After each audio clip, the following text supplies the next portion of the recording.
Mheshimiwa Rais, mwenendo wa deni la serikali. Mheshimiwa Rais, hadi kufikia tarehe 30 Juni 2025, deni la serikali lilifikia trilioni 110.05. Kiasi hiki kinajumuisha deni la ndani la shilingi trilioni 35.5 na deni la nje la shilingi trilioni 74.55. Mwenendo huu unaonyesha kuwa ndani ya mwaka mmoja deni limeongezeka kwa shilingi trilioni 12.7 sawa na asilimia 13.04 ikilinganishwa na mwaka wa fedha wa 2023/2024.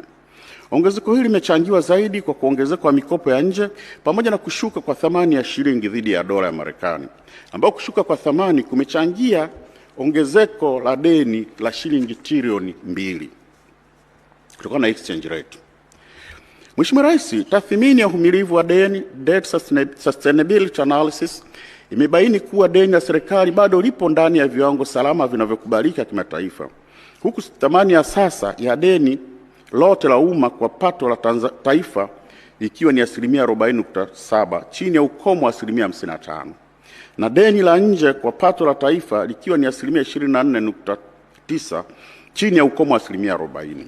Aidha, uwiano wa deni la nje kwa mauzo ya nje ni asilimia 125.5 ambao bado upo ndani ya kiwango cha asilimia 180. Viashiria hivi pamoja na